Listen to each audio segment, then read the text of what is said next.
I sit here in my suburban home, painted a cheerful shade of yellow that mocks the darkness creeping into my mind. Once a sanctuary of vibrant marigolds, the garden now feels like a false front, a mask for something far more sinister lurking beneath. I know what I saw, and I refuse to let anyone convince me otherwise.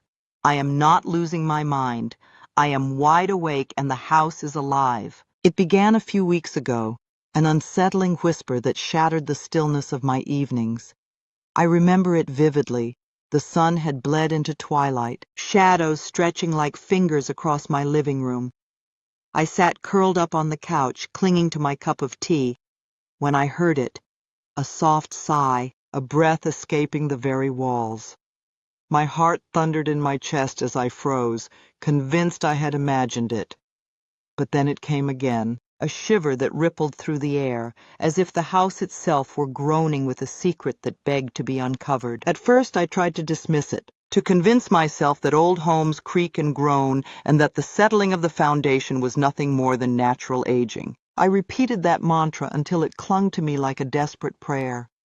But the whispers turned into urgent pleas, each call of my name, Laura, echoing with a haunting intimacy that sent chills down my spine. "You're not crazy," I told myself, my voice trembling, but doubt gnawed at my resolve. I became a prisoner in my own home, watching as shadows writhed in the corners of my vision, darting away the moment I turned my head. The lights flickered with a mocking playfulness, illuminating the dark corners that felt alive with menace.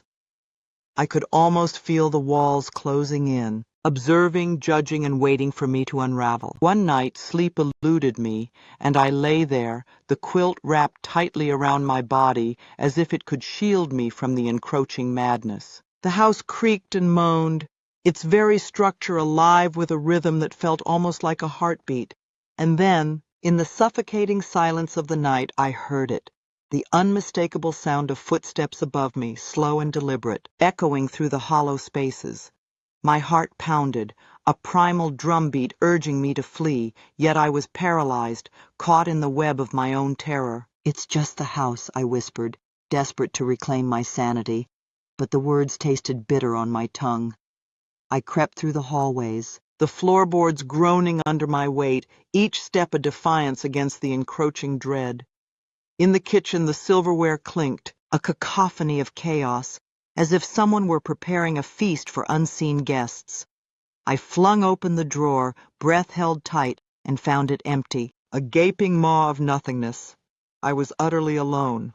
Or was I? Days blurred into nights, reality twisting into a surreal nightmare where I could no longer distinguish between what was real and what was conjured by my fractured mind. I began conversing with the house, my voice trembling in the oppressive silence.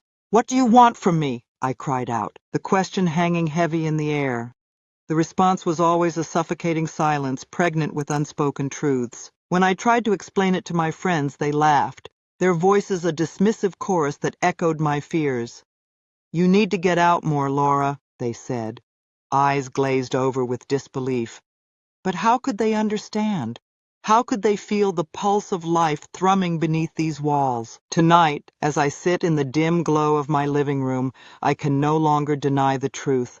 The house has come alive, and it knows me intimately. It knows my deepest fears, my wildest dreams, and the secrets I dare not utter. I can feel it wrapping around me, a suffocating embrace that is both intoxicating and terrifying. "I'm not crazy," I whisper into the dimness, desperation clawing at my throat. "I see you." In that moment, a realization washes over me like icy water.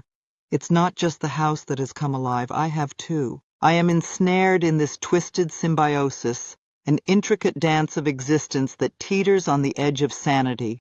I cannot escape it, nor do I want to. I am entwined with this living entity, and I will embrace whatever horrors it has in store for me, even if it leads me down the dark corridors of madness. I am ready to plunge into the abyss, to uncover the secrets hidden within these walls, even if it means losing myself entirely.